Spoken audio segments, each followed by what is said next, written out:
projector. Okay, so I just put like laptop. Yep.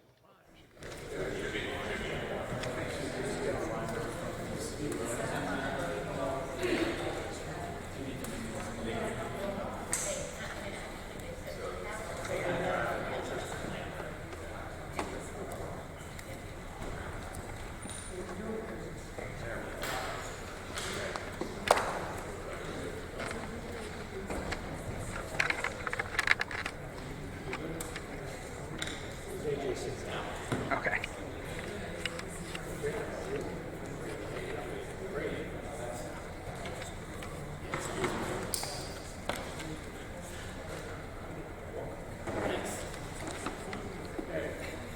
We're going to get started. This is the Development Review Board of Burlington, October 1st. We take up items in the order they are on the agenda. When we call each item, we ask that the applicant come up to the table. When you're up there, it's very important to use microphones and you pull them closer than you think you should because we can't hear very well without that. There's also a clipboard on that table. Anybody who participates, wants to be informed about or gain party status, should at some point during the meeting sign that clipboard. And we take testimony under oath, so when we call an item that's part of the public hearing, we would ask anybody who's going to participate to be sworn in at that time. So the first item is our agenda. Are there any changes to the agenda? Yeah. Okay. Okay. Communications, we've had several communications on a few projects. Some have been posted. They're not on our desk now, but they've been emailed during the day. We also have minutes from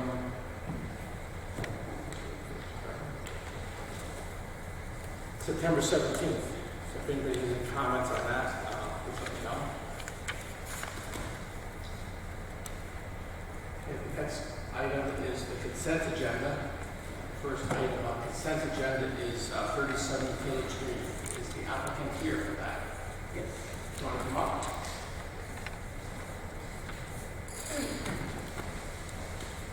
So I will note that this is on the consent agenda, which means that if you agree with staff's findings and recommendations, we would just approve it. If you looked at staff's recommendations. Oh, I read all the recommendations, they're just fine, and I appear. Does the board have any objection to treating this as consent? This is the one-room bed and breakfast at 37 Village Street. Is anybody here to speak on 37 Village Street? I have a motion on this. Sure. On item ZP 200086CU, 37 Village Green, I move that we approve staff's findings and recommendations. All in favor? Opposed? Are we in violation of something here? Sorry about that, it just does that. Okay. Anyways, it's approved. Thank you very much. Okay.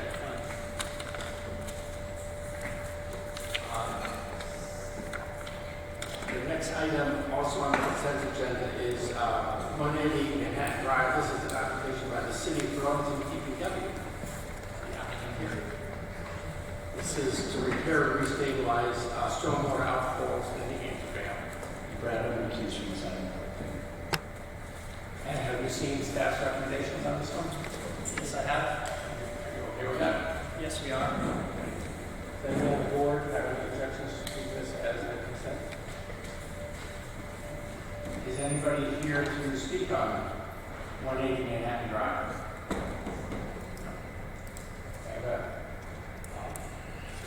Motion. On 21316CA 180 Manhattan Drive, I move that we adopt the recommendation, adopt the application and approve staff's findings and recommendations. Second. Any discussion? All in favor? Opposed? Okay.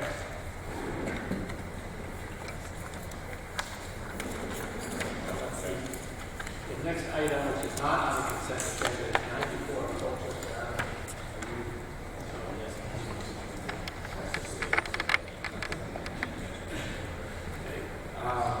This is a change of use from medical office to a beauty salon.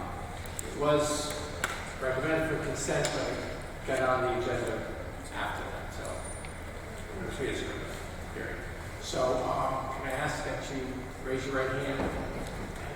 Both of you, if you're going to speak on this, ready, raise your right hand if you're going to speak. Anybody else? Okay. Do you swear to tell the truth and the whole truth on the pain of penalty of perjury? Yes? Yes. Okay. So I'm going to introduce yourself. I think it was pretty straightforward. It's recommended for approval. If you have any comments on it that you want to add, does the board have any questions? This was the sewer line. Yes.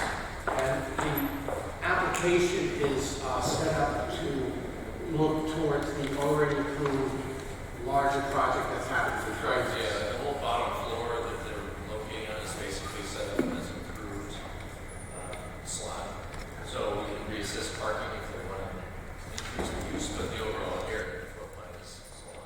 When the project's built out, this project is a one space waiver at the overall project. Say that again? It's a one space waiver at the overall The project. overall project. Right. Yes, you need to go on the overall.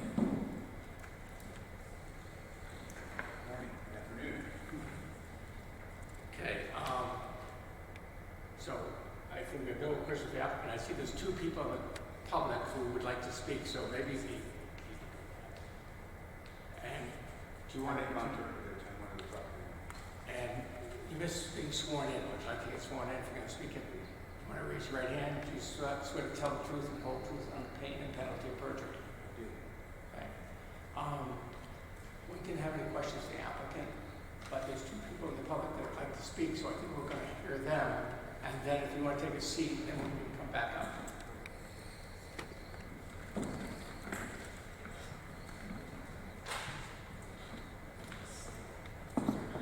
Go ahead.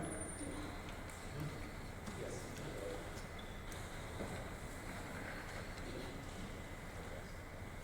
Good afternoon. My name is Sharon Busher. I'm a city councilor that represents this ward.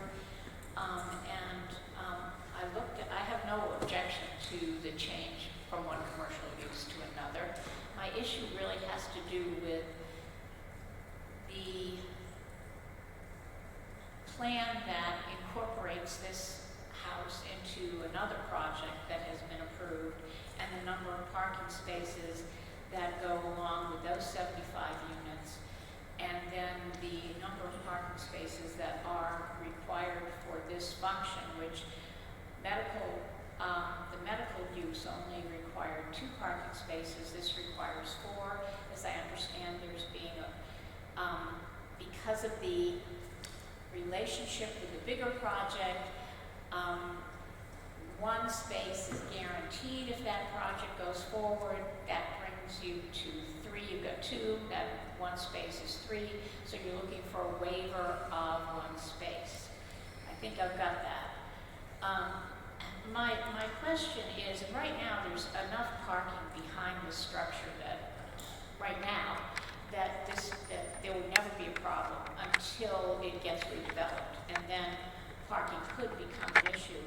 And my only point of concern is that I myself go to a person that has her hair cutting business in her home, and I agree that when 1 chair, one client. However, when I looked at the uses, they did say tanning was one of the functions, and I can really speak to the fact that you can have overlap of customers, so at a minimum, 3 spaces would be needed, and I'm not sure if you wouldn't actually eventually need all 4 spaces if the business is successful. And so I think that really why I'm highlighting this is not so much for tonight's approval, but to have it in the minutes when, if indeed the big project goes forward, I really think you need to relook at how successful the business is and what the real parking demands are of that business. And I don't know if you can do that, if you can change the dedication of spaces to this building, since you've already approved a plan with a parking plan. So I'm concerned a little bit about it. So that's the issue for me. I don't want to speak against this. I'd like them to move forward. I think it's a good use. I agree it's on a transportation line. There are a lot of people. I think students might take advantage of this. It's in close proximity to a lot of people who could walk there. But I am a little concerned about ultimately if the business is really successful and the other project moves forward, the waiver of one space. Thank you. Any questions for Councilor Lang? No. Dr. Lang?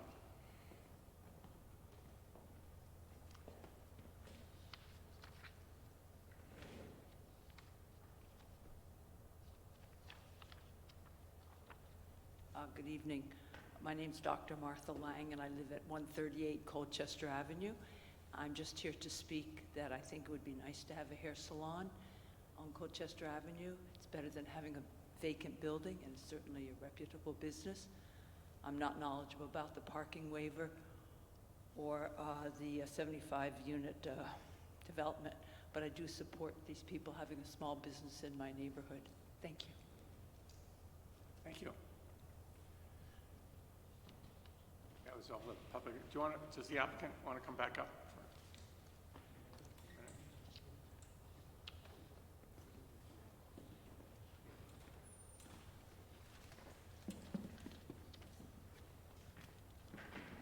And, Brian, I don't remember the parking count on the overall future project.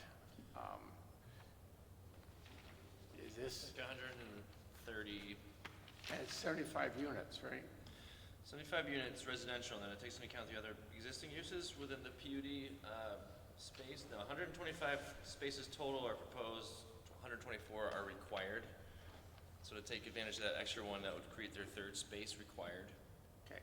And there's no parking waiver requested in that application? Not to my knowledge, no, there's not. Okay.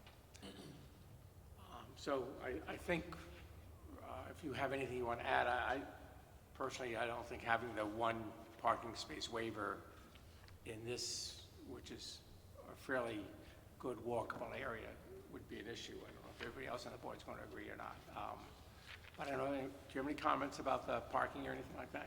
And pull the microphone forward, please, if you're going to. Recognize that You have there's a to use number of different users that will be using Can you the pull it parking. closer, please? But we believe that the parking that's there is flexible and that we can make good use of it, and don't feel that the use of asking, I'm not sure if we're asking for a waiver or not, Ryan, to be honest with you at this point, but if we are, Yeah. I don't believe that One the one parking space is going to be a problem. We've monitored that parking lot now currently, and there, as Sharon said earlier, there's always plenty of parking behind the building there. In fact, we see a lot of people using it that don't have permission to, and they're still parking. So I think I think it is a good use of this property, and I also think that it's such a small amount of parking we're talking about. I hope that we can improve it. Okay. Any other questions for the applicant at this time? Okay, I think we'll close the public hearing. We're good. And we're going to deliberate perhaps at the end of the meeting tonight. It depends how late the meeting goes, or we may deliberate, set a time to deliberate. When we do, you can listen in. You can't participate at that point, but you're welcome to hear what's going on when we do that. But that's when the approval or whatever, the review is going to happen, is when we deliberate. Thank you very much. Thank you.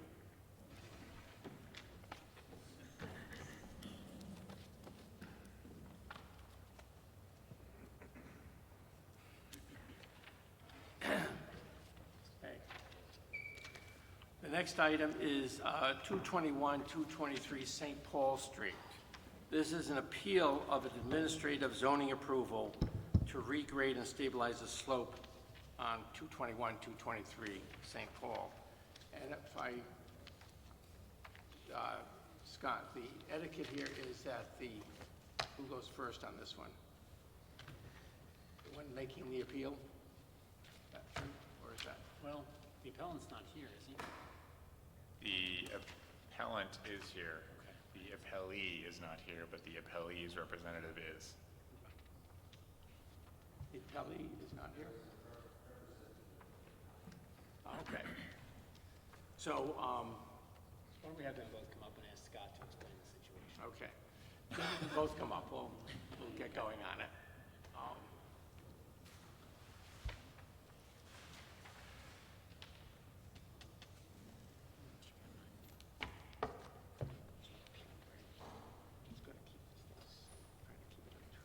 Yeah.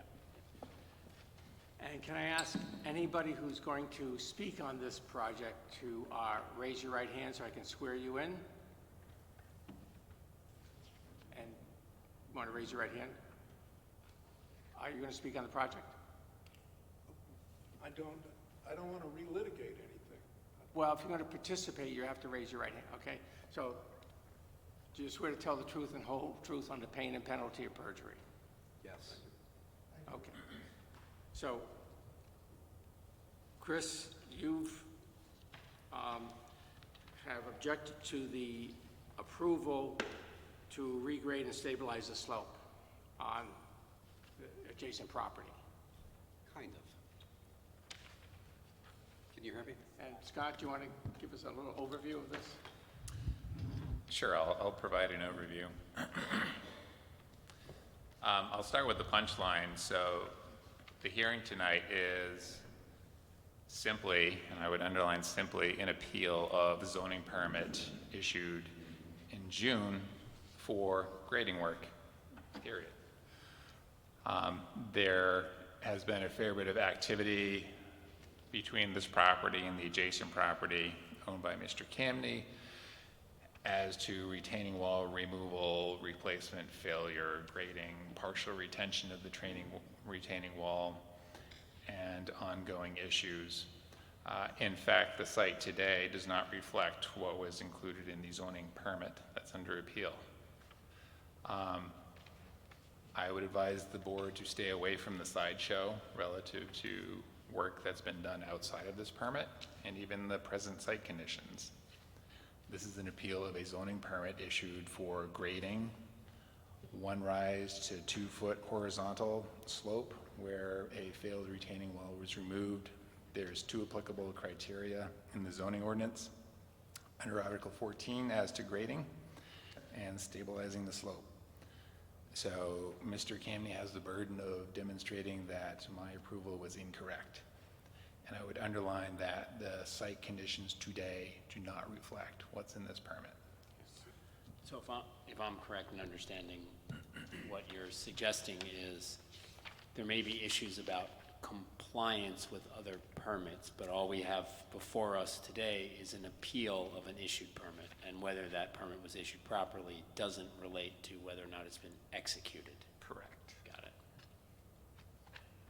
Nice narrowing. So, Thank you, Scott.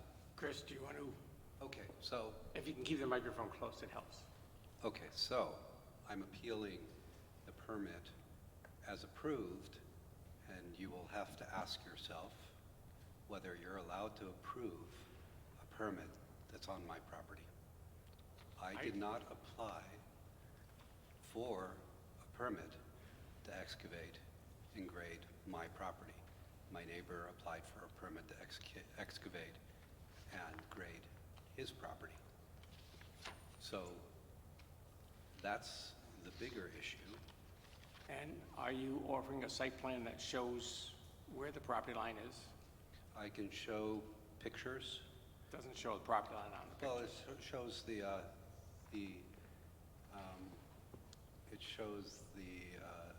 markers, the boundary markers of the property. And This is a question for the applicant. You have submitted that photo, or you will submit that photo? Well, I have submitted the photos, and there are additional Can you photos. direct us to where in the photos the boundary line is?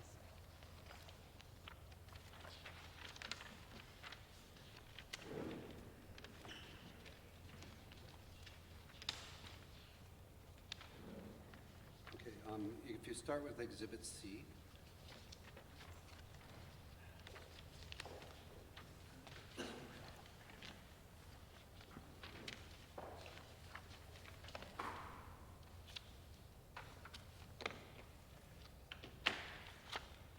The left side, Can you keep your voice up just a little bit, Chris? I can't hear you too well. Exhibit C, the left side of the picture, so the left side of the retaining wall is, or the retaining wall is entirely on my property. Well, we don't That have was- any documentation Can I speak, please? that shows that one way or the other. With respect, I'm in the middle of a sentence. So if you just bear with me until this full sentence is complete, then you will actually see what I'm trying to say. Okay? So Exhibit C, the whole retaining wall is on my property. That is verified by Norm Baldwin's order. That constitutes a legal order, and that wall is verified to be on my property. Therefore, that is a boundary.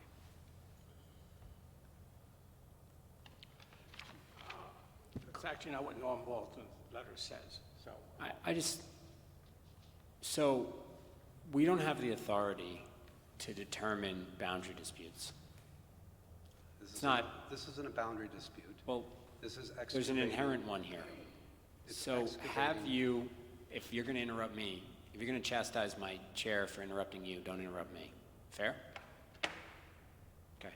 Maybe. So my question for you is, have you pursued this in the appropriate venue? Or are you asking essentially us to make a surrogate determination about the boundary line that's here appears to be disputed? I'm not asking you to determine the boundary line.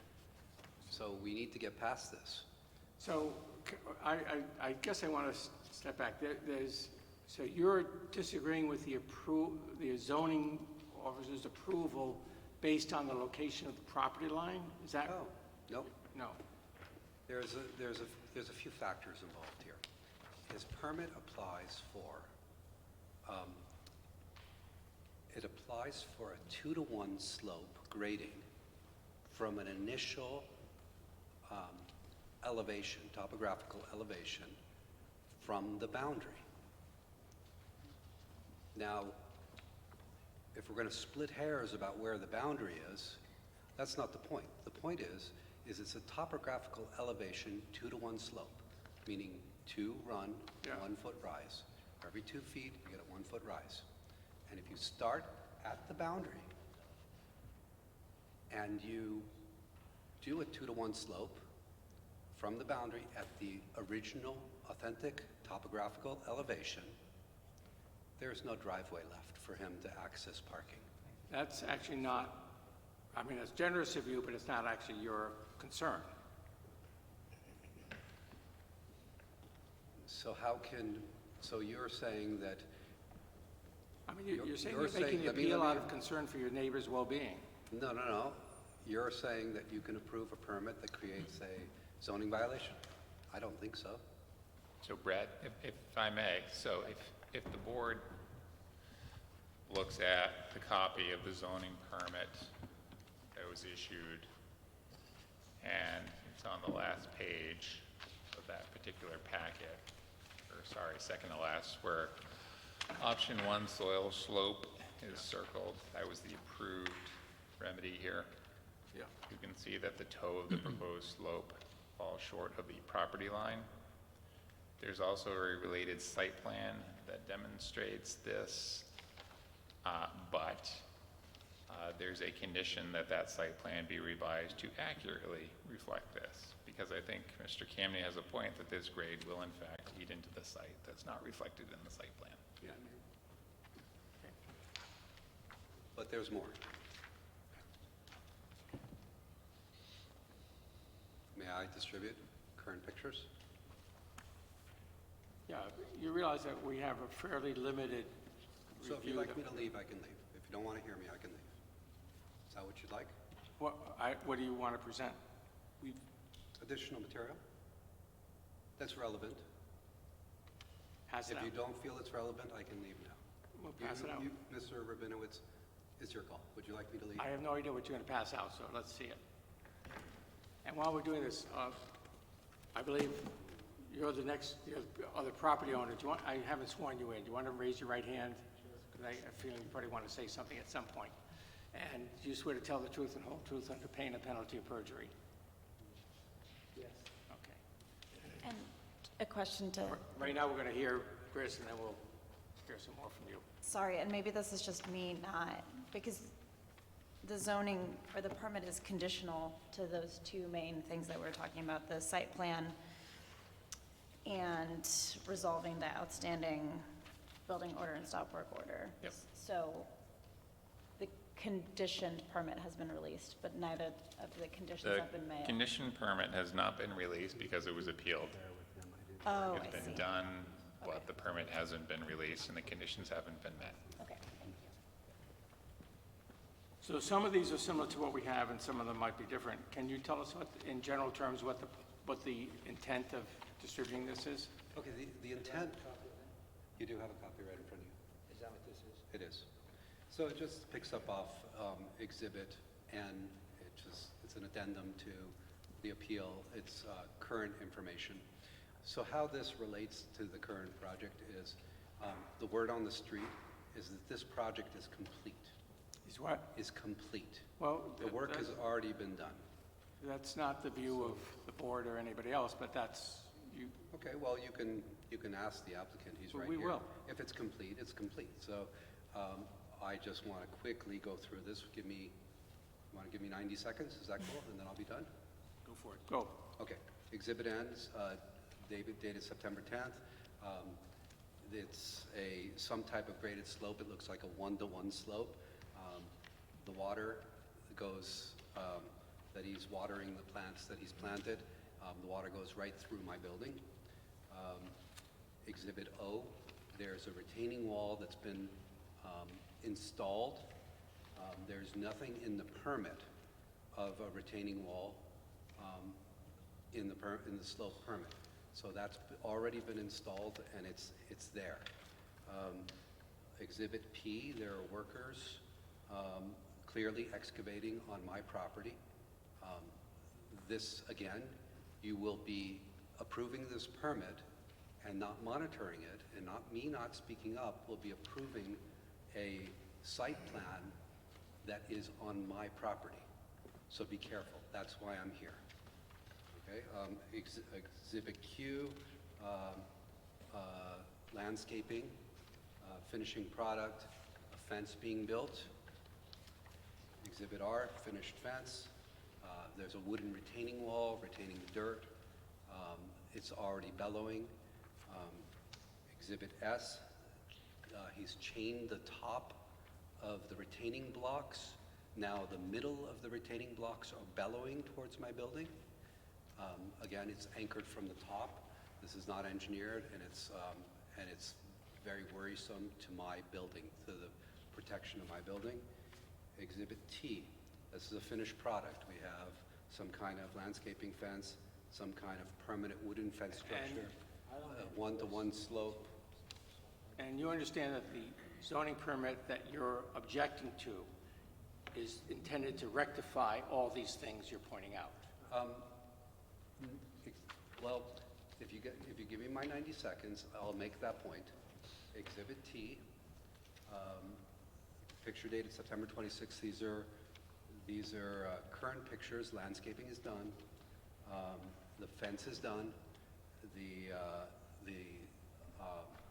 A retaining wall is installed.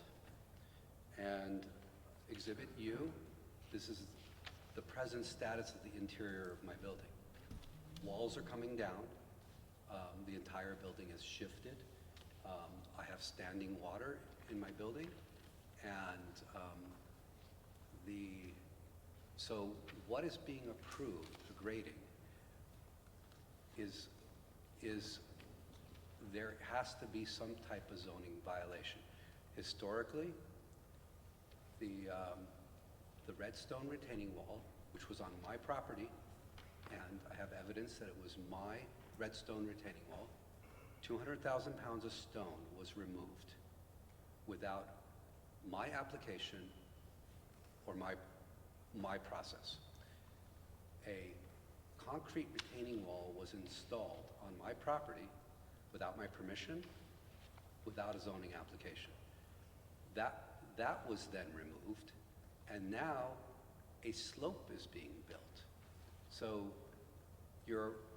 by approving this, it's wiping out my right to a redstone retaining wall that was mine in existence. I didn't apply to have my redstone retaining wall removed. That's a zoning And that's issue. not before us. What is before us is a site plan that staff has approved. I think we all agree that what you've shown in the photos do not represent what has been approved. So if it's inconsistent, there are provisions for you to bring a complaint to the city about it not being in compliance the with last the picture, Exhibit permit. T, is a finished product. That's the way it's going to No, sit. Chris,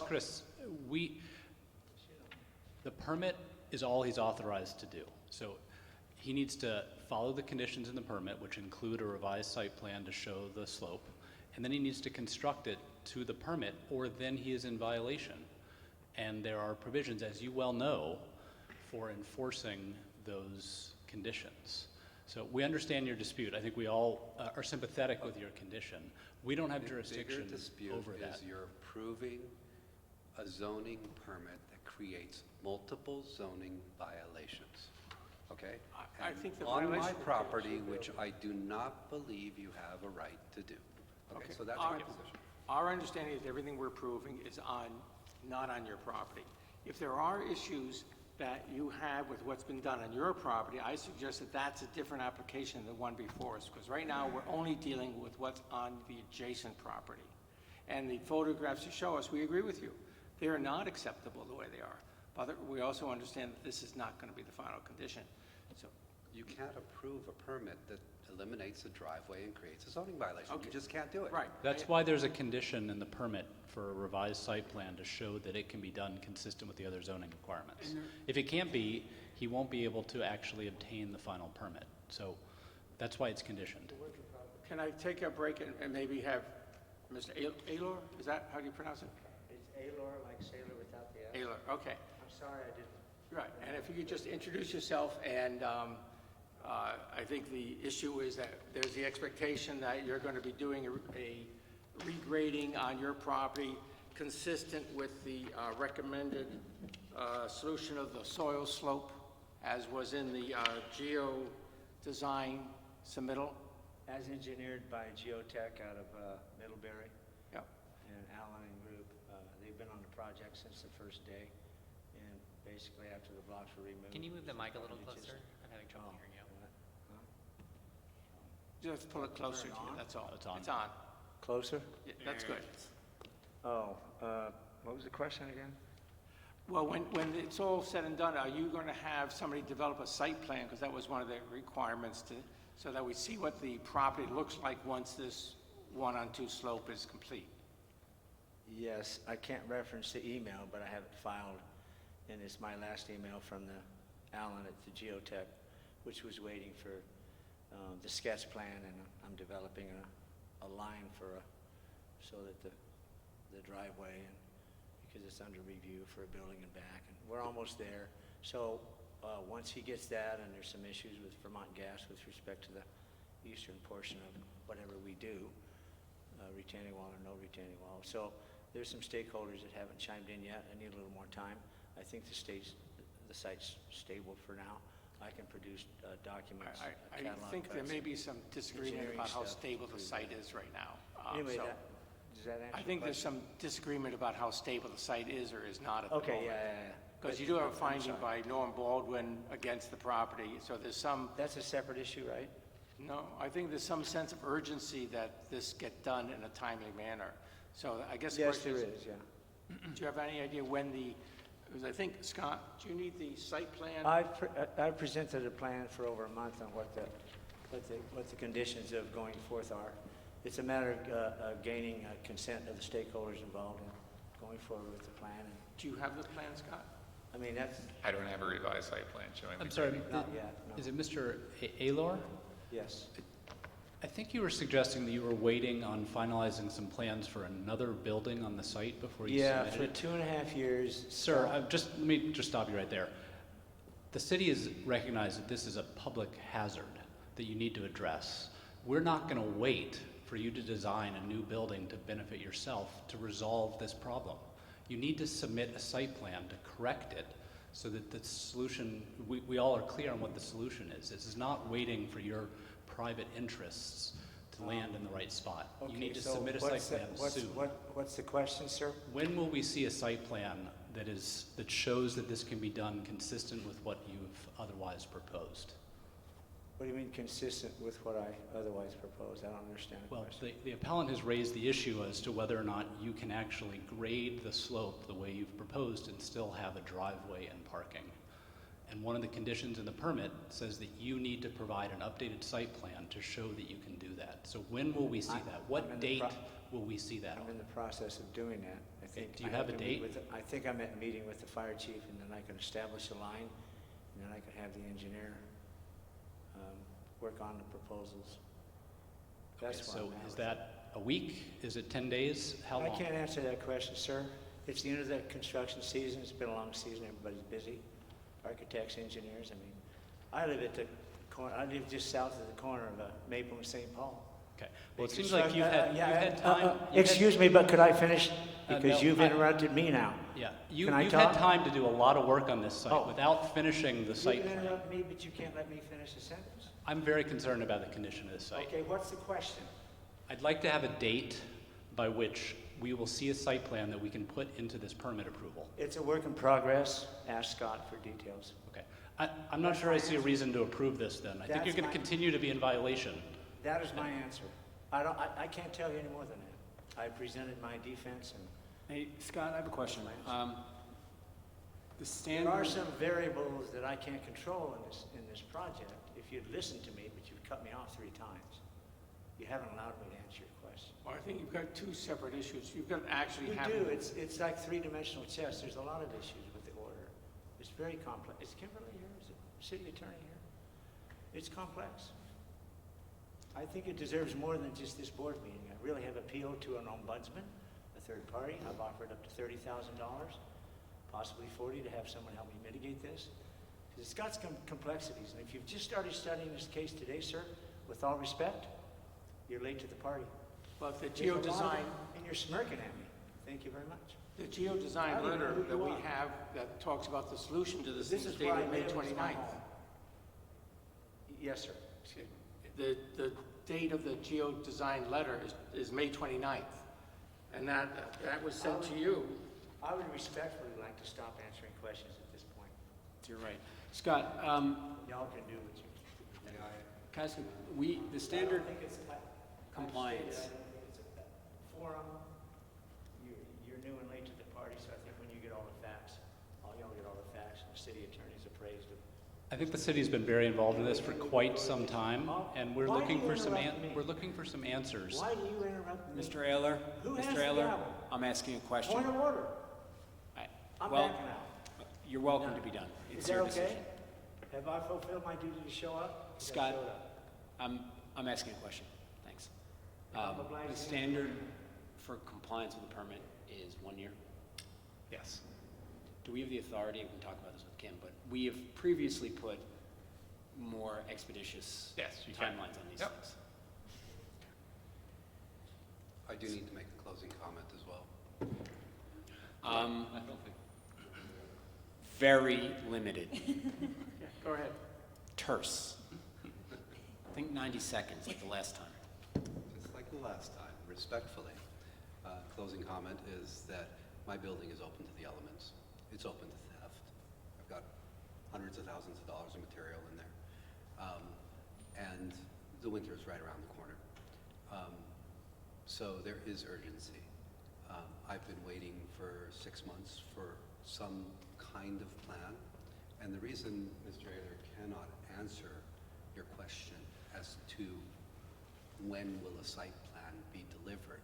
It cannot be, because there's no physical orientation that can be combined to produce a site plan that fits the rules. For better or worse, I've lived in this city and I've lived with these rules, and I know them. Okay, thank you. Okay. I think we'll close the public hearing. Thank you. Bill? Oh. Thank you. I think we've got it at this point. Okay.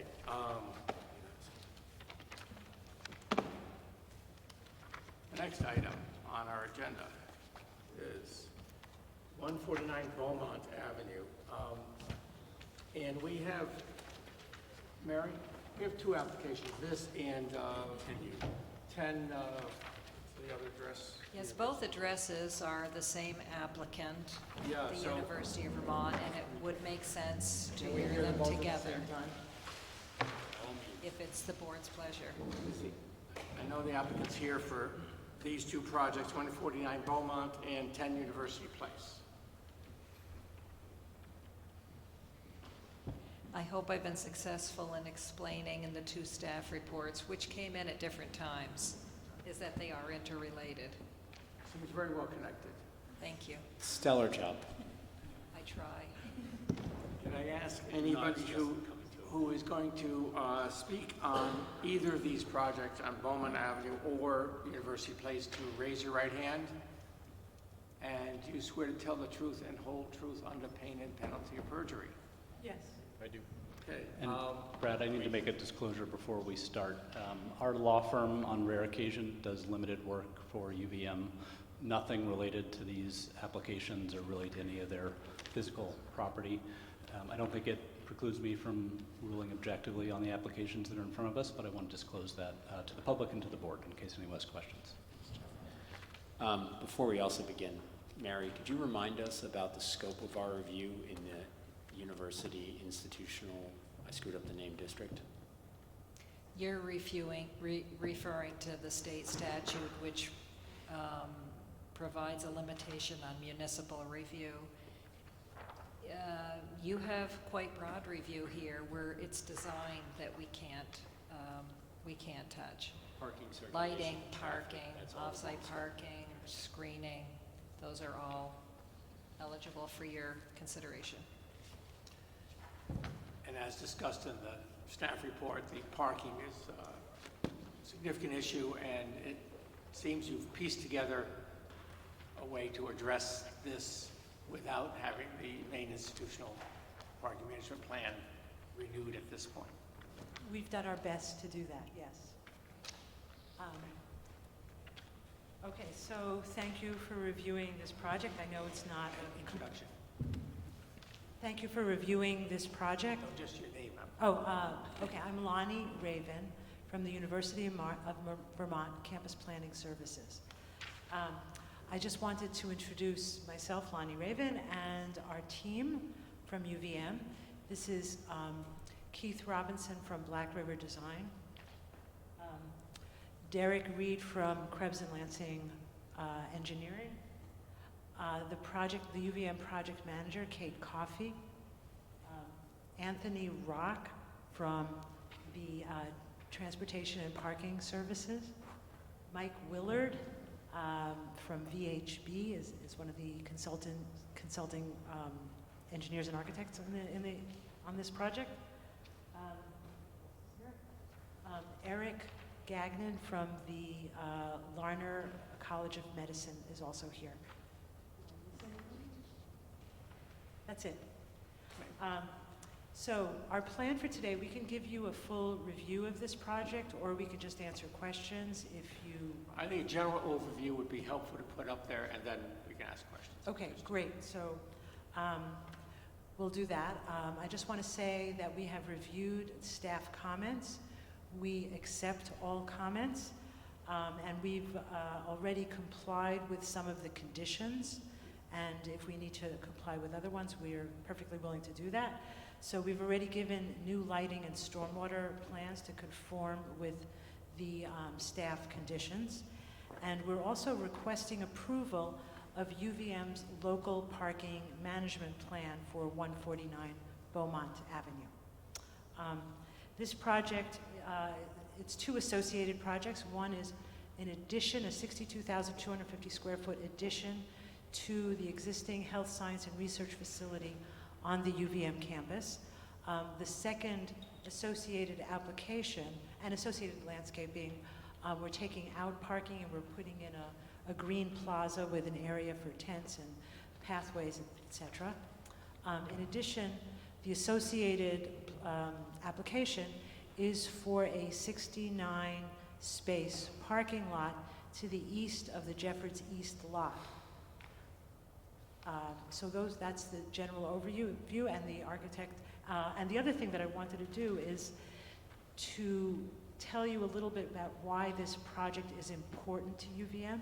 So Eric Gagnon from the UVM College of Medicine will say a few words about that. I know, maybe because I'm a visual person, it'd be great to see a site plan up there if it could. We can do that I'm if assuming somebody you can have something like that. Make this thing work. If it's needed, that would be great. If it's going to turn into something else. We do have a presentation. I think there's just a technical problem here. Oh, We don't need the whole presentation, just the site plan. we have small plans here, but I think for public. Yeah. Right. We're working on it. Okay. Go right ahead. Good evening, everyone. I'm Eric Gagnon from the Larner College of Medicine, representing the future occupants, hopefully, of this new research building. So as Lonnie mentioned, it's a 62,250 square foot structure. It's an addition to the health science research facility. Its major function is lab and lab support. We have a lot of that in the College of Medicine, but we don't have a lot of open, contiguous space to facilitate the what we call the team science approach, which allows for principal investigators and their teams to collaborate on various interests. And so right now, the way we're doing that is in segregated space in older buildings. And so it's a little harder for those teams to interact, and this building will facilitate that process. So it looks like we're still having some technical difficulties. So one question on this. There's something I think in the application that spoke about most of the people occupying this building are already on campus. Is that? That's correct. So all of the occupants are in the Larner College of Medicine, primarily located in the Given building and in the Health Science Research Facility. So it's a magical swapping from one building to another to facilitate their research. And I would just ask this with a moment here. From the site plan, is the main entrance to this building changing with this addition? I was just noticing the circulation patterns and the.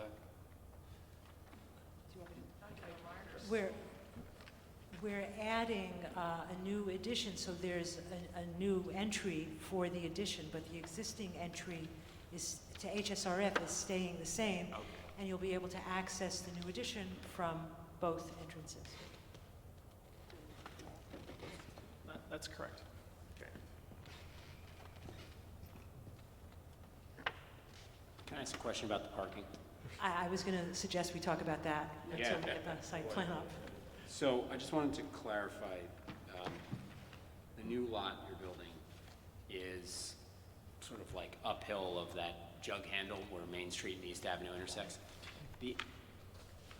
How do you access that parking? I think I understand it in the site plan, but just explain it for everybody. The entrance is from Beaumont Avenue, that's off of Main Street. That leads to the hospital. So right now, there's an entrance on the right to the Jeffords East lot. And from that lot, there will be entrance to the Jeffords East lower lot. So no entrance off, no additional curb cuts or entrances? No, it's from the entrance will be from an existing parking lot. And the new parking lot is basically screened by the existing trees that are there, looks like. Is that? There's trees to the east of Yes, the yes, lot. correct, yeah. I mean, I can't, We haven't done screening and visual studies and everything, but it's quite likely that the existing trees, which we're not touching, will do some kind of screening. It's also not a very obvious place because it's between the parking lot and the trees, and when you come up Main Street, there's topography in the way, so it's not going to be a really glaring change to the landscape, which is a lot of parking anyway. There's no new landscaping being proposed. Yes, there will be trees around there, around the parking lot. We're getting closer. Maybe this is the cable. Yes, we do have trees screening the lot itself, next to the lot. I was trying to see that.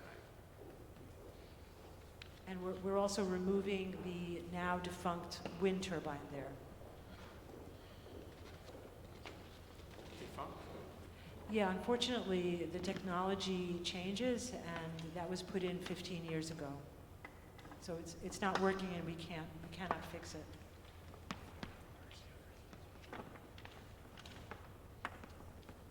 So the trees are along with that bioretention swale that you do. Correct, yes. Trees along there.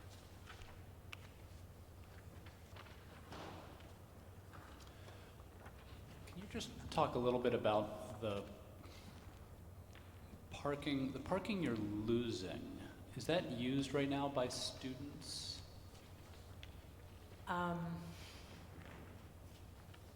I'm told no, it's not used by students. I'm just trying to understand, when I'm thinking about your parking management plan, and it sounds like you need 183 spaces for the new use. You're taking out 120 something, plus the 60 additional that you need. According to the comprehensive development ordinance, yes. Correct. And I understand you're building another 60, almost 70, and then you've got a proposal for another 200 off-site. It doesn't seem to me, from what I've seen of the use of that parking lot, it doesn't seem like those additional 200 are really well positioned to serve the people who are currently using that lot. And maybe you could just speak to me a little bit about how that works, because Okay. I'm struggling with that. So I'm going to give you an overview, and Anthony can give you many more details than I. But in general, parking is a campus-wide part of infrastructure. So the transportation and parking divides it up. But in general, we are giving the opportunity for residential students who do not access their parking on a regular basis to go to the off-site, the remote parking. That frees up parking in other places, not where the new building is. That frees up parking in other spaces for faculty and staff and commuters, and that's what frees up parking all around. Because when somebody wants to go to building A or building B, they don't necessarily park right next to their building. Yeah, no, I get that, and maybe we can get some more details. I mean, when I've been up there, it seems like there's zones and colors, and you need to have the appropriate pass to be in the appropriate lot. So am I understanding then that you are essentially kicking students out of, I don't know how many spaces, but to make room for the other faculty and staff spaces that you need to now replace because you're losing those? Is that? Again, my name is Anthony Rock. I'm Transportation Parking, University of Vermont. And what Mr. Hand just said there is exactly correct, is that with this project, we've already started the process. Currently, we have 100 students that are waiting for the off-site lot to be ready for them. It's just not quite done yet. So we have them in some of the empty spaces that we have on campus currently. And by the end of October, 100 students will already be transferred down there to free up space for this project. And then the rest will move down there when needed, when the project actually starts. It's just that we had the 100 spaces extra on campus for them, so we let them be on campus while they could. And when this project does start, the plan is to move in the other students that need to at that time, based off from our current average lot counts, to make it sufficient enough for the space loss to have the displaced faculty staff move into a different area of green spaces or a different zone, because as he also mentioned, there's many zones on campus, colors, we've even shifted some of those colors to make it easier to have this transition happen.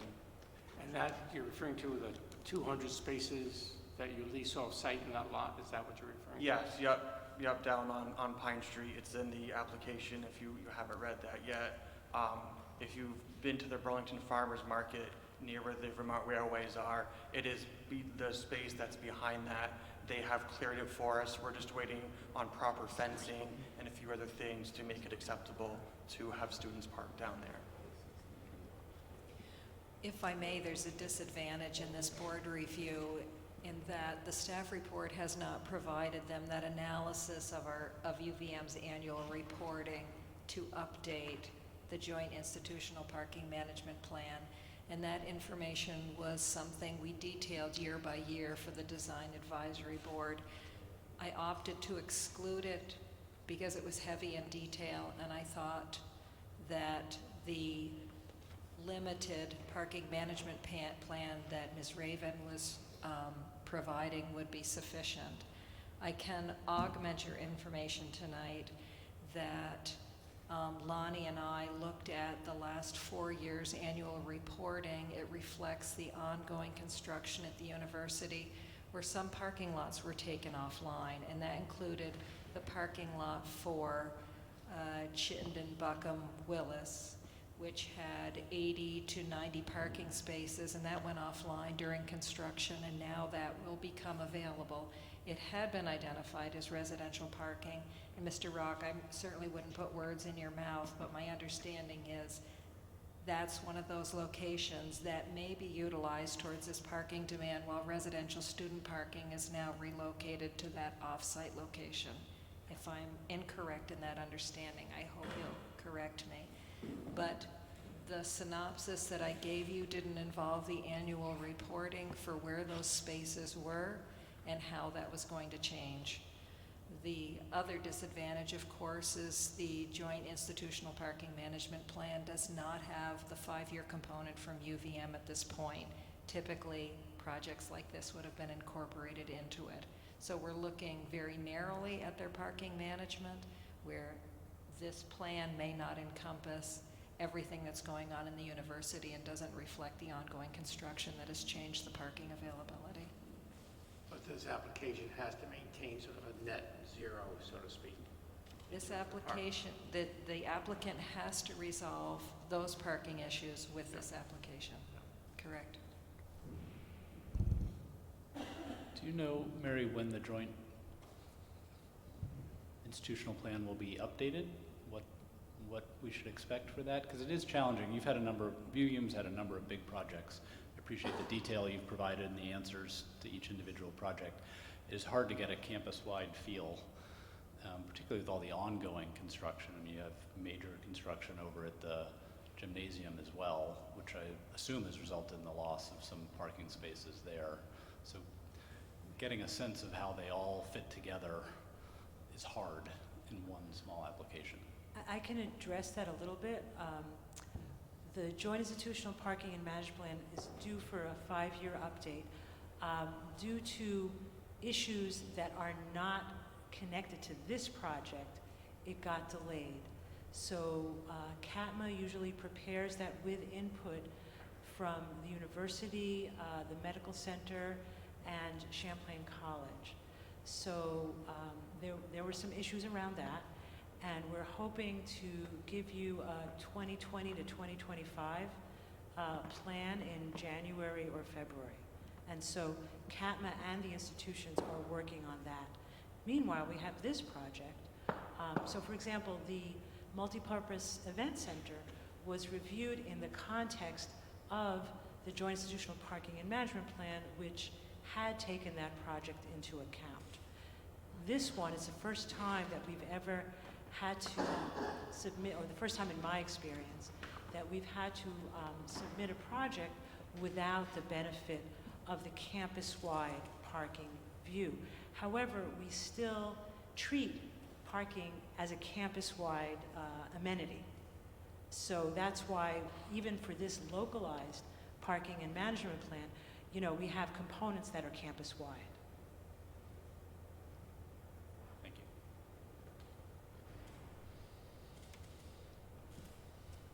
I think we've resolved our technical problems. So now Keith will talk about the site plan and circulation and those kind of things. Where the project is and how it sits within the wider campus. You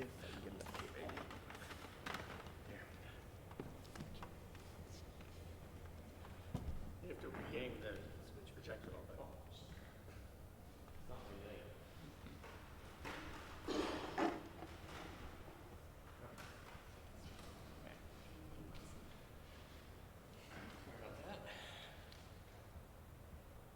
Okay, so the project site is right here, just to locate everybody.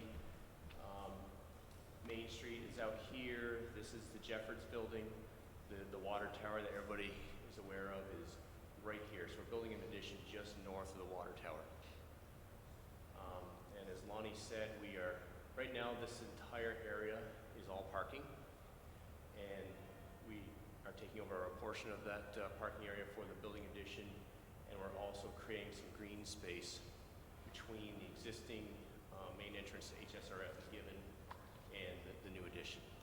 Just trying to create a better entry experience, provide some green space for a tent for college medicine events and things like that. Let's see. So let's go to the overall site plan. That's the Jefferson Center here. I brought the old stuff just so it's neat. Let's see. That's Jeff. Oh, I gotta go to here. Sorry. So this is looking at it a little bit closer. Again, this is the addition here. We are creating some paths. We're maintaining the drive-in and turnaround. We're maintaining the drive-through parking access to either come off from Beaumont Avenue or Kerrigan Drive over here. So there'll be no dead-end parking. There's still ability to have the loop-through parking, but we are eliminating all the parking that is in this portion of the site here. What else would you like to hear about? Back to Beaumont too for the other parking area. The Jeffords East lot? Yes. Yeah. Yeah, that. Not the out of date one, the current. I have a question for you on that lot. What's the elevation of that new lot relative to the existing lot? Well, we have our engineer on hand who might be able to address that. I'm just approximate. Is it about the same? Is it? It's about 5 feet lower. About 5 feet lower. But the bank of trees that are there east of that stays where they are. Yeah, right here, the clouded area is that bank of trees that remains. So we'd be building to the west of that bank of trees. I was just thinking about lights on the cars that they're. Absolutely. Yep. You know, pointing. And the question before about whether there's new access onto the road or anything, this is the access to this new parking lot off from the existing Jeffords lot. So all traffic to this new parking area would be off the existing Jeffords lot. This is the ambulance entrance off from Main Street over here. I just want to. Over here, sorry. I just want to note one thing, that the stormwater reviewers asked for some additional stormwater on-site treatment, and that's what we didn't have in the out-of-date plan, and that's what we do have in this new improved plan. Is that what those bioretention areas are, or is that's a response to that Yes. request? Okay. Yes.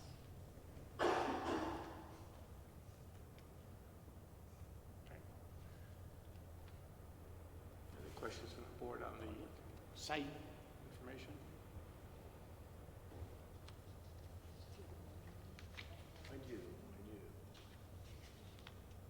I always feel like we should give an opportunity for everybody. You've got a lot of brain power here. We should.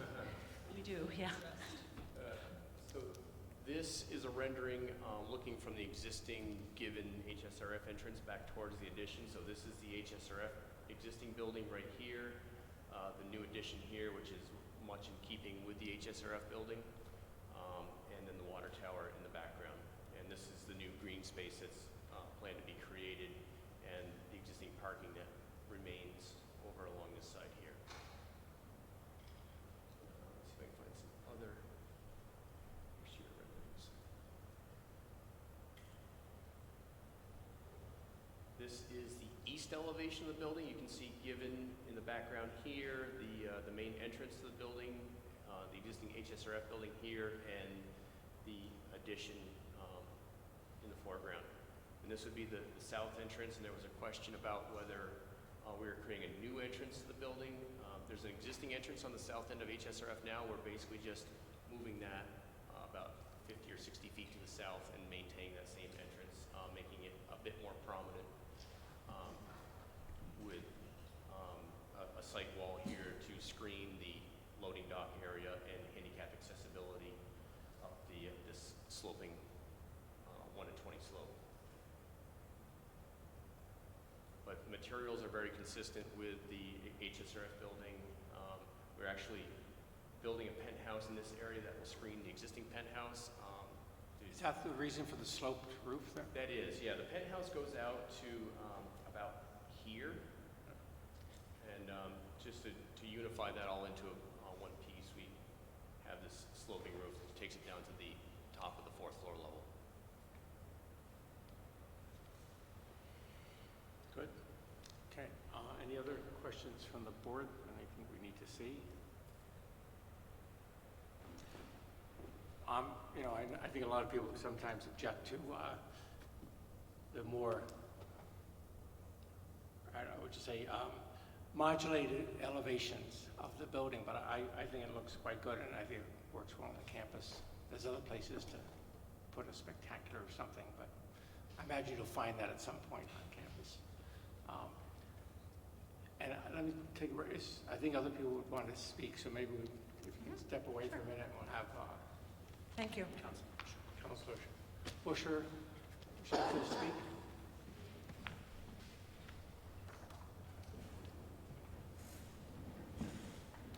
So, my name is Sharon Busher. I'm a city councilor from Ward 1, and this is in my ward. I had separated out my comments from the two applications, but I'll try to, so there's overlap, obviously. So my experience goes way back with the university and developing on the Hill, and how the stormwater runs off and erodes and impacts Centennial Brook, and it's in your packet. All of what I saw from staff was contingent on approval of the stormwater plan. It talked about different, and there was a response from DPW regarding the quality of the proposal was, and I'm only regurgitating because this is not my world, that there are different tiers now, tier 1, tier 2, tier 3, tier 3 being the least effective, tier 1 being the most, and UVM's proposal was tier 3. And they were hoping that they could work towards a higher tier. I don't know where that permit process really is. I don't know if it's finalized or not. In the information I saw online, it had not been finalized from DPW, so I really can't speak to it, but I am concerned about stormwater runoff from not only the parking, but the added building, and I know that that has been a concern and has been a problem with being the impact being under anticipated, I guess. I don't really know what to say. I also know, I didn't see where sewer was part of your purview, but it's really important for me because in the past, sewer can either go to Main Street, go to the main plant, or it can go to the east plant. And if it goes to the east plant, then that has an impact that's on Riverside Avenue. And so I think it's contingent to understand that added lab space, you need to deal with that, and it's really important for the city. And I'm sure DPW is looking at that, but I would really like to understand that that has been addressed, and I did not see that addressed anywhere. Sort of quality of the material that's being treated? So it's the size of the pipes, actually, that take the sewage from one site down to Riverside. They're different size capacity pipes and they change in diameter. And so I just want to make sure that we have the capacity in the infrastructure. So that's all. So that really is one of my major concerns, really is stormwater runoff and the issue regarding sewage. I looked at where the parking lot is going to be, and I couldn't figure out how many trees were going to be removed in order to accommodate those additional 69 spaces. I just, I'm really taking the climate crisis to heart. I didn't need a 15-year-old girl to make me take it to heart. So I think long and hard about removing trees that are of size and replacing them with twigs. And I just want to understand what we're doing, and if we have to do what we're doing, I think there needs to be more creativity and more thought in everyone's job. And when we make approvals and understand that we are eliminating some of the very structures that help clean our air. So I'm not joking about that. I do know, let's see, sorry.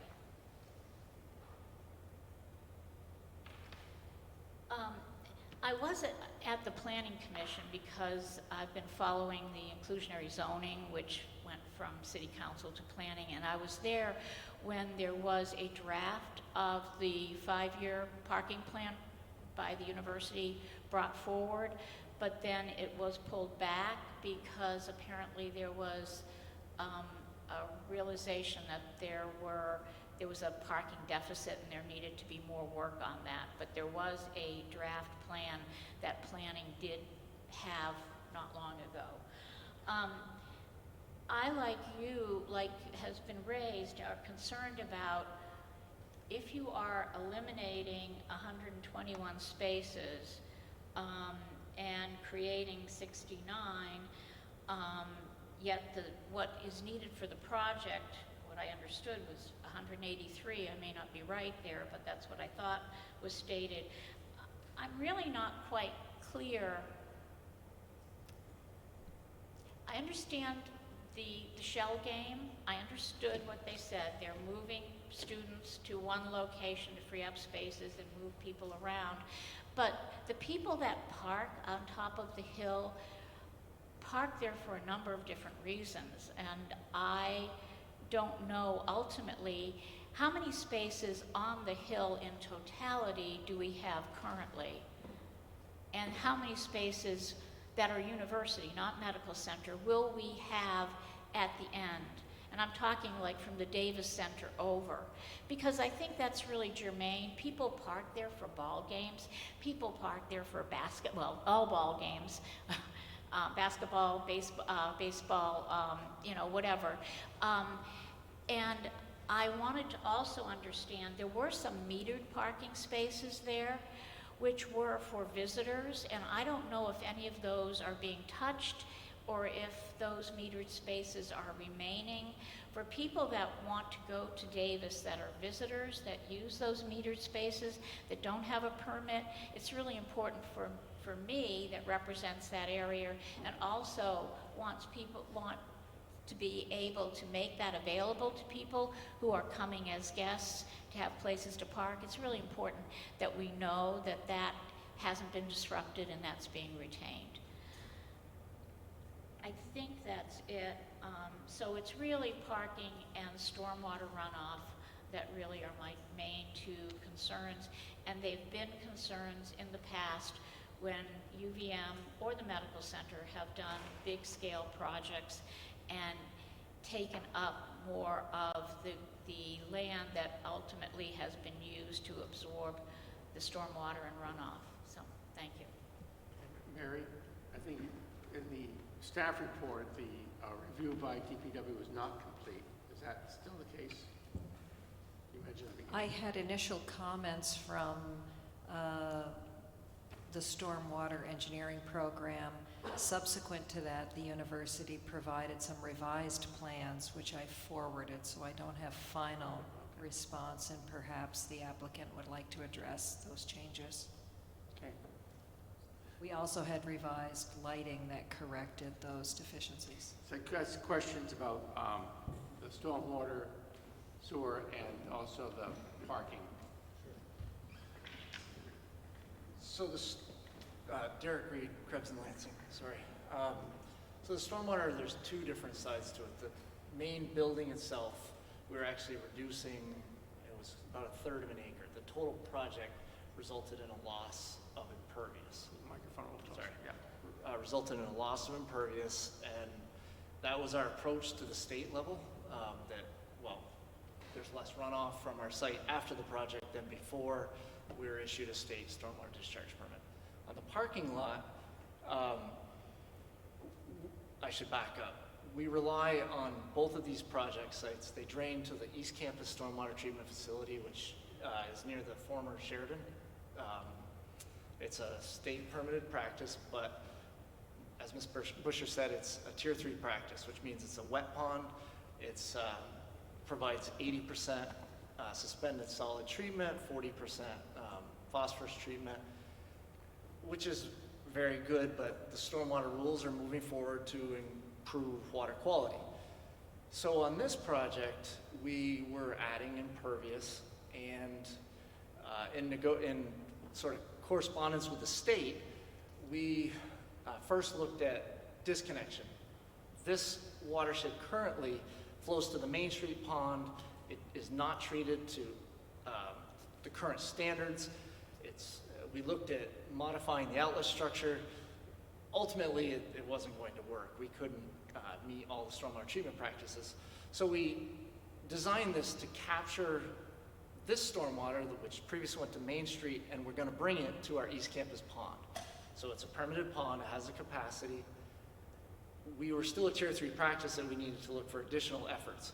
So the lower third of the existing parking lot doesn't drain to the East Campus facility. It drains to the Main Street facility, untreated to Centennial Brook. So we've designed this site to capture a greater amount of impervious of the existing parking lot, as well as our new parking lot, and we're going to treat it to the new standards. And the state agreed that that approach was acceptable. We've had further conversations with the city public works about, let's try to do a little bit more on site with the water quality, which is why we added the bioretention. So that's our stormwater approach. And those bioretentions were added after the comments on 925? Yes, they were. Yep. So yep. And they are, can I ask another question on water quality while we're at it? Where are you storing your plowed snow? Because we're having a new problem coming. Just curious. It will go both north and south ends of the site, but oftentimes UVM has to remove it. My point is you're not plowing it over on top of the bioretention swales. Well, I can't say that for sure on that. I don't know what their plan would be. To be honest, I actually almost would like them to, because as it melts, it will go through the more infiltrative soil. I know it's going to be frozen, so it's double-edged. Unfreezes. Right, but it would provide the benefit of treatment. In this case, for snow removal, we would probably take the recommendations of our engineers to figure out what is the best way to plow the snow and where is the best way to store it. Again, that's a campus-wide question, and each parking lot, we have to figure out where is the best place to park snow. I mean, just like everybody else. So I just want to understand what you're saying. So the existing upper lot, that's draining overland to something that's capturing it and bringing it to the pond that you have? It does. It currently just drains over the grass.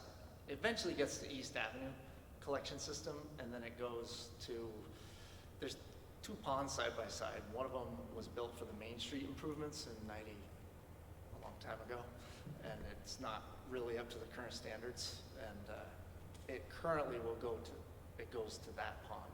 So while there's some water quality benefit of flowing through the trees, the channel protection, the overbank, the other treatment standards were not met through that pond. So that's why you're routing, you're taking half of the existing lot and routing it to the 2017 standard. Yes, yes, So exactly. you're actually providing a net benefit. We are providing a net benefit. And Can you make any comment on the concern about the sewer Yep, connections? we've been in contact with Steve Roy from Public Works about the project. We're still talking about allocations and an effort to help with the combined sewer system. So it's still going through a combined sewer? Well, yes. It goes through the sewer. It goes through the Riverside plant, but It's combined in the whole city. yeah. And so there's still discussions on that front, and we need to have that resolved, obviously, to get our allocation letter, and that's still. We've been in conversation, and we're comfortable that this is fine, and that we're just. So I imagine that's going to be one of the conditions of approval, that you get that letter. And I guess the other question, Lonnie, had to do with the people who are parking at this side of campus. Who exactly is getting displaced? Who's parking there now? Okay, so maybe Anthony can also give more details about that? Can I really quickly on the trees? We're cutting down about three, on the lower parking lot, we're cutting down, it's 3 or 4 trees as the driveway comes in, but we're planting additional row. We're not cutting any of the trees on the large.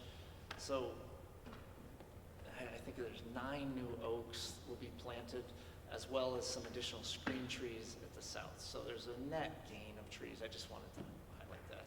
We'll certainly consider it. Again, Anthony Rock. Keith, can you go to the main given lot, please?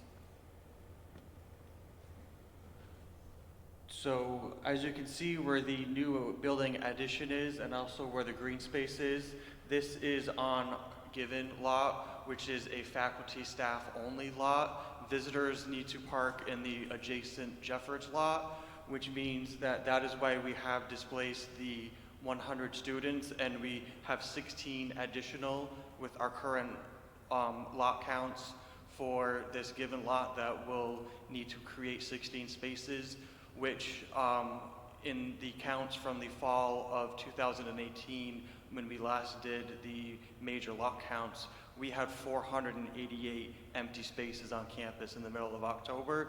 That drops down to about 100 less than that in the wintertime due to more people driving and snow taking up spaces. So that means that we have more than enough empty spaces. And out of those 326 empty spaces, if you take out the winter count, the difference, there was well more than 16 spaces that were empty in the adjacent Jeffords lot. We normally have 50 empty spaces in Jeffords on the average day, which gets used for either additional visitors for events or other type things. So that would just lower the number of visitors that can park in the Jeffords lot by having those 16 faculty staff members in there, down to about 30 instead of 50 that we have now. So the students that are getting displaced to move down to the leased lot, where are they coming from? We moved some out of the Gutterson parking facility.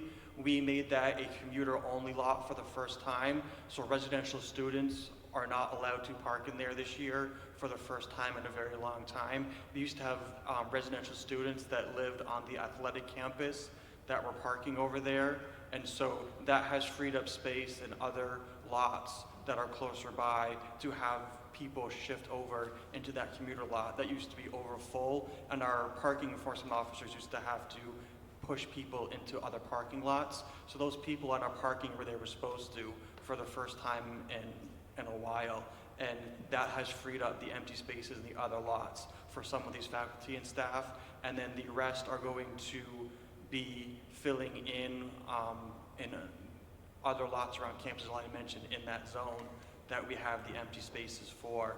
but that's why we have these 100 students, because we knew that's what we needed right away. And then based off from lot counts at the time when this project starts, we will displace people to other zones as need be. It's based off from seniority is how you get the core, the colors that were mentioned, the core green permit is for your longevity that's been the longest. So we will not be releasing any more green permits knowing that this is coming up for people that should be due for it, and that will create a lot more empty spaces also. So there's many aspects that we use, and we know that this is upcoming, so we started it this fall, like I mentioned, with all of this stuff, to ensure knowing by the spring or by next fall that people will know where their parking is and they're not going to be surprised by this upcoming project. May I add another couple of points? Like I said, as Mary noted, usually we would have a joint institutional parking management plan, which would be campus-wide. And as I've noted, we're still, even though we don't have that, the university has to treat parking campus-wide.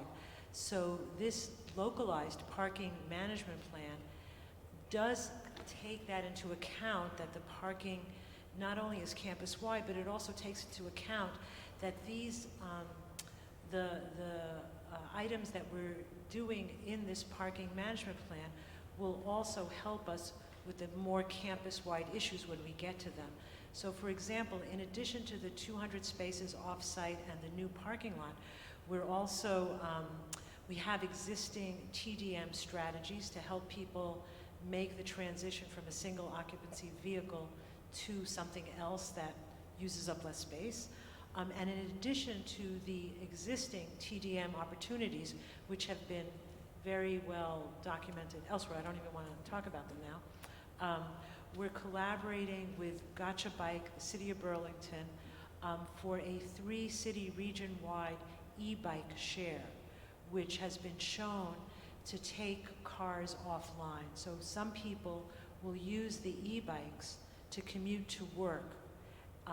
And I'm told, I'm told this because I haven't seen it with my own eyes, that this can be a year-round phenomenon.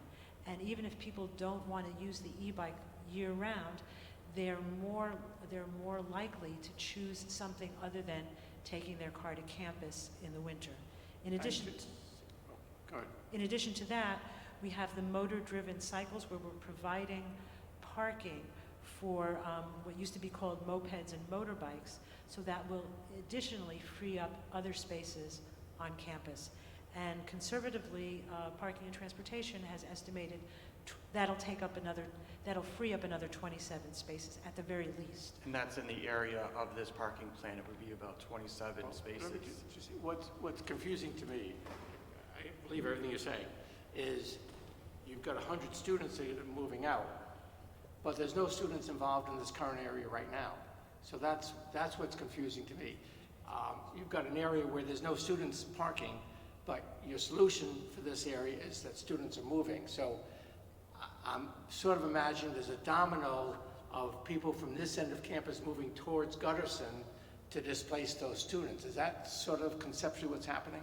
That's my understanding. Anthony can correct me, but yes, you're moving students out of one area, so employees or commuters that are looking for parking in the general area will say, oh, there's parking here, and it's actually closer or at least the same in terms of convenience. So everybody finds their own parking space, or they look where it's most convenient first. And so they will find parking, maybe might be a little bit closer, so it's a little bit closer, so then that'll free up spaces closer to the addition to Jeffords Lot, to the HSRF addition. Some of these spaces are on the athletic campus. We have the University Heights area, which people park in that are currently faculty and staff.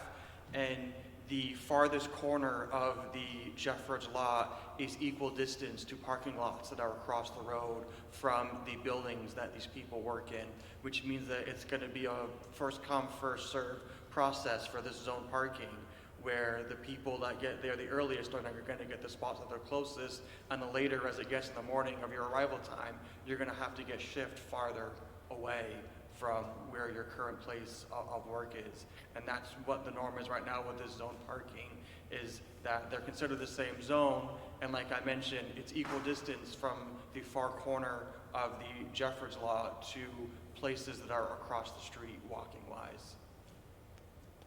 Did I understand you to say that you're going to reduce the visitor parking right in that Jeffords lot? No, that it's staying the same. These are things for events. My position is actually the events coordinator in transportation parking, and with our average daily lot counts right now, we have about 50 empty spaces on the average day in that Jeffords lot. So like this upcoming Thursday, we have the installation of the new president, and then Friday kicks off Parents, Family, and Alumni Weekend. So I am putting 50 people in that Jeffords lot that don't park in there. That is a faculty staff lot that we currently have empty spaces that we left empty knowing about this upcoming project and other projects that were on campus that have needed to utilize the spaces. And now that some of these projects are getting done, such as the STEM project and others that have already been completed, the faculty staff have started to come back into these empty spaces, but they know that this project is upcoming, they're gonna have to get bumped back farther out. So for now, we have the space, but I know that my job is not gonna get any easier on campus as events coordinator with following the things, and that's what I do, is I find the empty spaces. Seems like, just my experience, I live close, so I normally walk, but the time or two I've had to drive up there for an event, there's not a lot of parking for large events that you have at the student center there. There hasn't been, there is right now because of this upcoming project. We've positioned ourselves. On the average day, we currently have in the main lots, we have about 175 to 200 empty spaces. I have an event coming up in 2 weeks, and I'm parking 175 attendees of an event right on campus between 4 core lots that I know have empty spaces in it. I've just got one more question on the parking. So as I understand the local parking management plan, it's got all these proposed requirements. We're going to view those as conditions for the approval. So it seems like there's some that might be out of your control. And I just want to understand that. Like the e-bikes, sounds great. We'd all like to see them. I'm not sure that it's in your control as to when that actually happens, but as I read this, the approval of the project is conditioned on that occurring, so that if it doesn't, you would have to come back to us with a revised plan in order to address that. We believe, you're right, we don't have complete control over it. We believe that will be resolved within, by next spring. We would like that to be a condition of getting a certificate of occupancy so that we can start the project, and we believe it'll be resolved by the time we're ready for occupancy. Just another thing that I wanted to add about event parking in the evenings.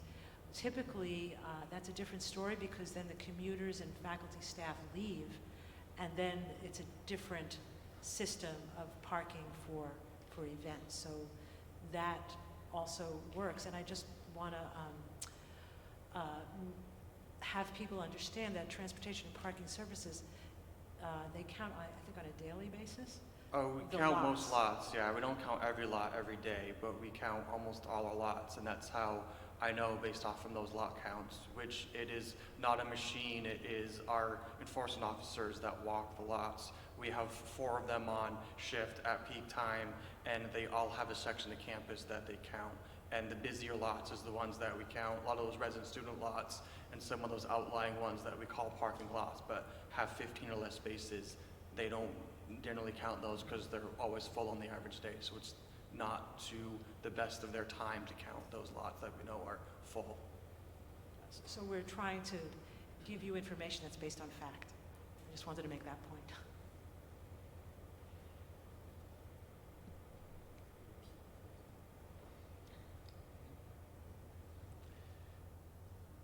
Did you have a...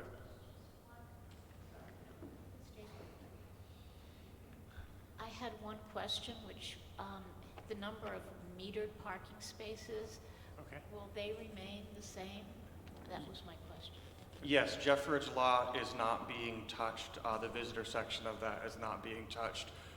We use the Park mobile app now, so they aren't actual meters, but it has the same number of spaces that we've always had there. It's just now using the Park mobile app or the kiosk for paying for your parking. I think, is there anything else you want to add, Lonnie? No, I'm coming back here in case you had more questions. I think we're good. Okay, thank you. Thank you. Close this public hearing. We do have another item on our agenda. Everyone's patiently waiting here. Excited to see everything. This is 3173 North Avenue. And I see the applicant. Is anybody else here for 3173 North Avenue? No? I'll swear you in. If you want to raise your hand, do you swear to tell the truth and whole truth under pain and penalty of perjury? I do. So this is an application to rebuild on an existing footprint.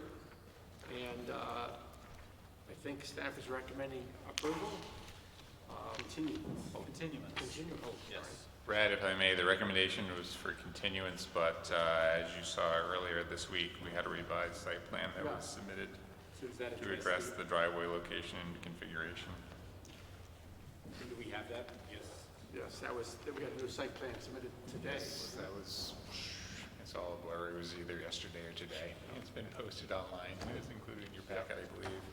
So, and that addresses the concerns, Scott, that addressed the concerns about the location. Yeah, the primary concerns, yep. It's a nice project. Yeah, it's a very nice little project there. Any comments you want to make on it? You can. Yeah, it's, we've been at this for about a year and a half now. And it started as a much bigger home and didn't feel right, so we sort of scaled it back to this sort of more modest impact on the property. And it's been a fun job, and we're excited to do it. Okay. Great neighborhood. Does anybody on the board have any questions for? Looks good. I did think it was a very nice design on that Thank site, this little house. And you're well above the floodplain. 107, I think, is your floor elevation. You finished floor, so. Yeah, it was a little tricky getting that to look nice and be elevated like that, so thank you. Yeah. And we're going to. Can I have one other comment? I know, right ahead.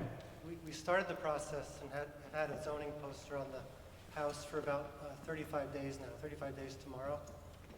And the house is in really, it's not your fault, obviously, that we've dragged our feet getting this to this stage, but this house really is ready to come down.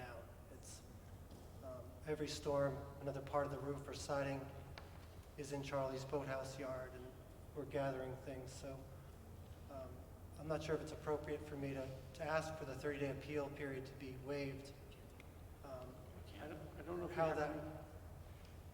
This board can't waive the appeal period. As I mentioned to you, and you had asked this question by way of email. So if no one testifies orally in writing, and I think that's the case, I'll confirm, then you, the applicant, can waive your appeal rights and pick it up within the appeal period. Because then no one else can file an appeal. Right, because no one else has standing for an appeal. So is that a request? Excuse me? Is that a request? It is a request. Okay. I think that's something we would take up as part of our deliberative. Well, we have a form for doing that. We do. Yep. Is that something that would be part of? No, the board has nothing to do with it. We don't have to do anything. And Just that's- have to approve it or deny it, and then he can appeal his or not. And it sounds like, did you follow that? I did. It sounds like you're going to talk about it and let me know. Yeah. Yep.